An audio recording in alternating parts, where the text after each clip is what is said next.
La Passion de notre Seigneur Jésus-Christ, samedi saint. Pour les chrétiens, le samedi saint désigne le samedi qui précède la fête de Pâques, la plus importante fête de l'année, célébrant solennellement la résurrection du Christ. Il marque la fin du carême et succède au vendredi saint, qui commémore la passion et la mort de Jésus. Le samedi saint, ou jour du grand silence, les fidèles se recueillent et méditent sur la mort et la mise au tombeau de Jésus, sa descente aux enfers. Après avoir été condamné et crucifié, Jésus est mort. Le samedi saint est une journée de recueillement pour les hommes et les femmes qui ont mis leur espérance en Jésus. Une journée de doutes et de relecture avec cette phrase en suspens, « Il faut que le Fils de l'homme soit tué, et que le troisième jour, il ressuscite ». Dans l'attente de la résurrection de leur Sauveur, les chrétiens font mémoire des actes et paroles de Jésus. La vigile pascale commence par la bénédiction du feu nouveau, à partir duquel sera allumé le cierge pascal.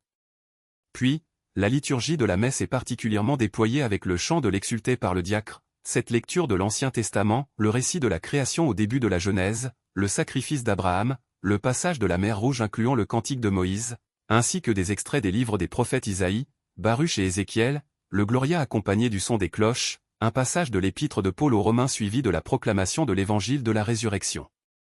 Évangile de Jésus-Christ selon saint Luc. Le premier jour de la semaine, à la pointe de l'aurore, les femmes se rendirent au tombeau, portant les aromates qu'elles avaient préparés. Elles trouvèrent la pierre roulée sur le côté du tombeau. Elles entrèrent, mais ne trouvèrent pas le corps du Seigneur Jésus. Alors qu'elles étaient désemparées, voici que deux hommes se tinrent devant elles en habits éblouissants. Saisies de crainte, elles gardaient leur visage incliné vers le sol. Ils leur dirent, « Pourquoi cherchez-vous le vivant parmi les morts? Il n'est pas ici, il est ressuscité. Rappelez-vous ce qu'il vous a dit quand il était encore en Galilée, il faut que le Fils de l'homme soit livré aux mains des pécheurs, qu'il soit crucifié et que, le troisième jour, il ressuscite. » Alors elles se rappelèrent les paroles qu'il avait dites. Revenues du tombeau, elles rapportèrent tout cela aux 11 et à tous les autres.